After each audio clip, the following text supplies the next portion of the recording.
Before I really begin, let me be perfectly clear. I am a woman.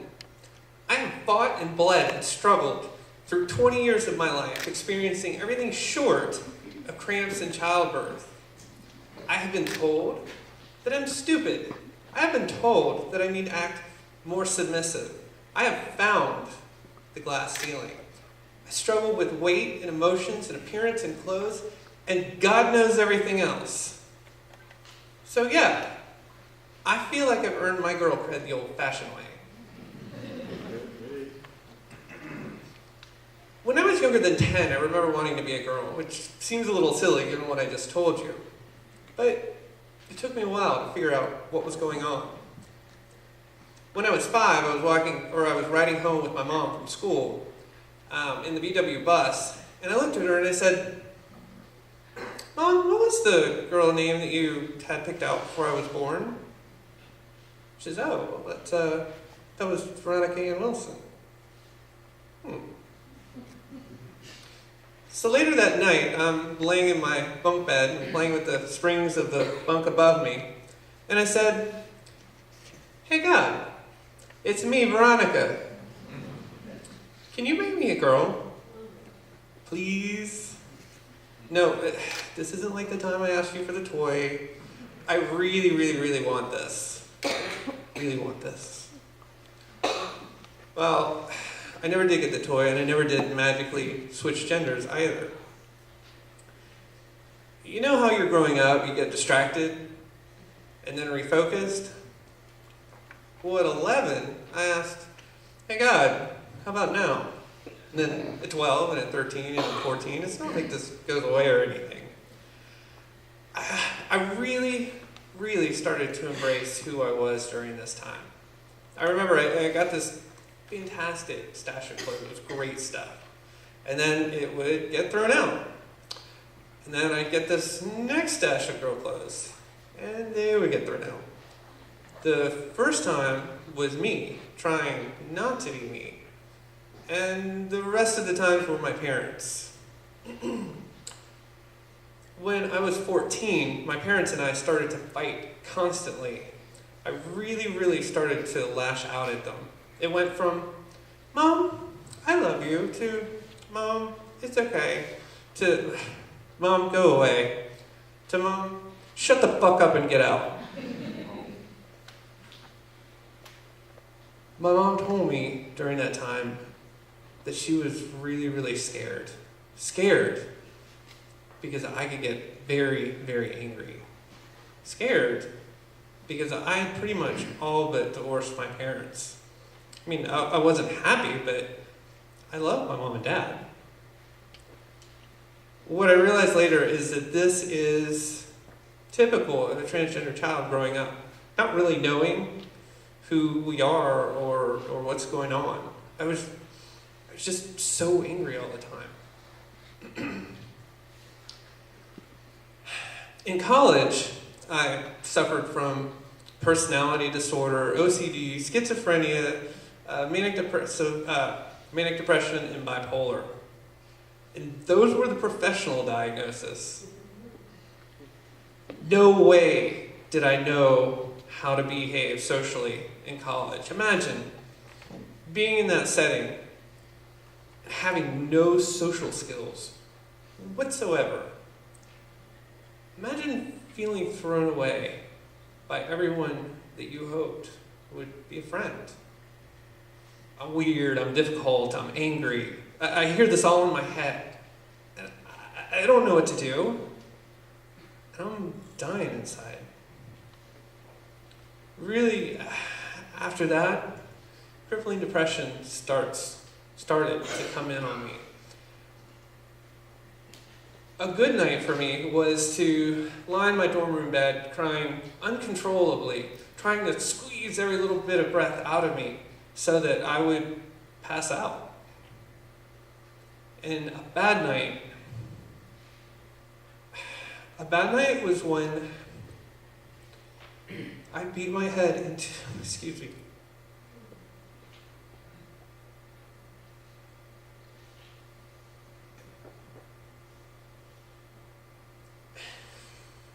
A bad night was when I beat my head into the concrete wall of my dorm room so that I would knock myself out.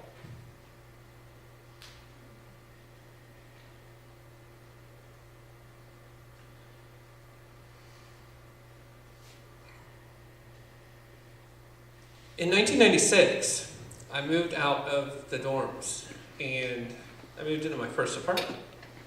I convinced my parents at this point to buy me my first computer and to give me an AOL account. Oh, good old AOL. You all remember AOL chat, right? I think I remember you. Well, I learned that you're a lot about who I am. And more importantly, I started to reach out to other trans people. Now bear in mind at this time that I'm not trans, they are. I'm ambitious, I'm competitive, I'm driven, and I'm extremely risk averse. So in my head, I would meet these people, looking at them, looking at me, and I'm thinking, I'm like, whoa, you are really tall, or wow, you look a lot like a guy, or damn, you are flippin' poor, if they even had a job. Hey, we're talking 1996, 97. I would see this and then whoosh, straight into the closet, scared straight, literally. No way that's me. Fuck no, that's not me. Because that was a death sentence. In 1998, I left college and I came back to live with my parents. And soon after, I had this dream. I know, stereotypical dream, right? I had this dream, and in it, I'm walking outside a baseball diamond. I still remember this very clearly. I'm walking outside a baseball diamond, and I'm flanked by two female friends. I'm wearing a pink fuzzy sweater, I'm wearing blue jeans, and I'm wearing white Keds. Yeah, screw all of you, I grew up in the 80s.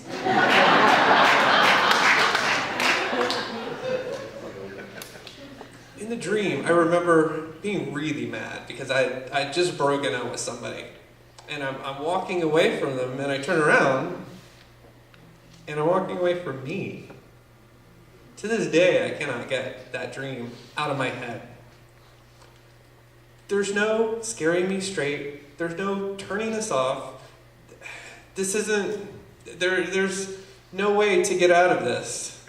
This isn't a decision, a wish, a general fondness, or a fetish. This is not a choice.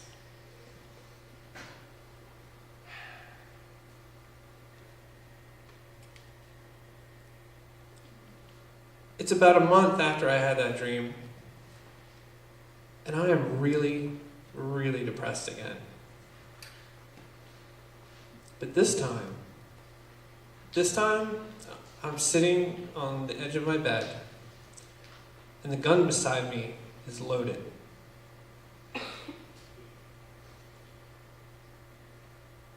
I'm beyond the closet at this point. I had left it. I'm in now. I'm in life or death reality. The decision before me was clear. It's either I transition or I kill myself.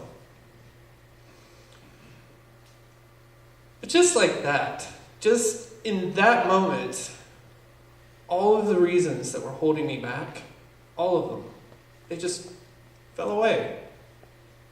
There was nothing more important at that point in my life. There was nothing that I could really cheaply hold on to. And because of that, I was free. The first person that I came out to was a friend, Kat. She lived 3 hours away. So it was still hard, but she was that far away, so I was like, what the heck? And she was concerned. She was kind, warm, funny. She knew I was a little bit off, but we were always friends anyway. The most important part was that she was my foundation. The second person that I came out to was my brother. My brother and I have always been close, and my brother knows the pains of depression. He was supportive and encouraging and there for me. I told him, I said, Nick, Mom and Dad are going to be coming home tomorrow, and I got to tell them. And Nick said, don't worry about it. You'll be okay. I love you no matter what. So, the very next day my parents came home. It was the evening. They had only been home for an hour. I am shaking my bags. My bags are in my room and they are packed. I'm bursting to say something to my mom and dad, and I'm really, really scared. My mom, she was in the kitchen. She has this old faded BP mug. She's sipping Diet Pepsi out of it. It's dark outside. The AC is really cold, and it is stone slab quiet in that kitchen. And I walked in there, and I sat down across from her, and she looked up at me.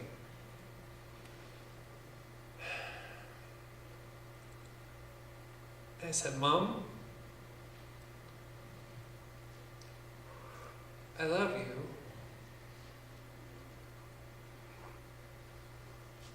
I have something I need to tell you, and I'm not sure what to say.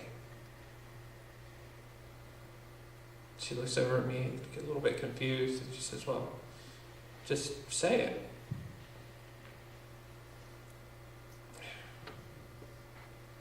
Mom,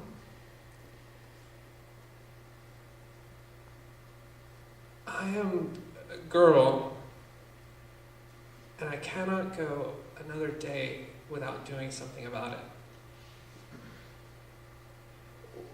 While you were gone, I almost killed myself. And we both started to cry. And when we could compose ourselves, she started to ask me questions. And those answers were hard. But mostly, I had no answers. I mean, this was 1999.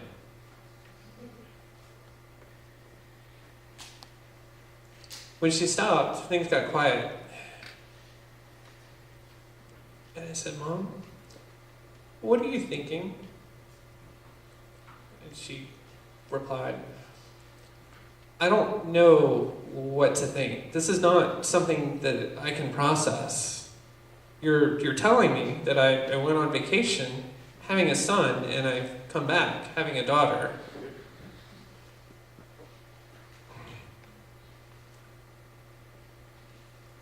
Mom, I'm sorry.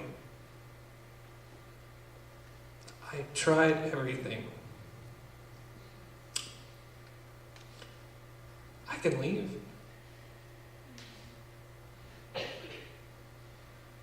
And she looked at me, dead in the eye, their eyebrow cocked, and she said, you are my child, and I love you, and I will be damned if I throw you away.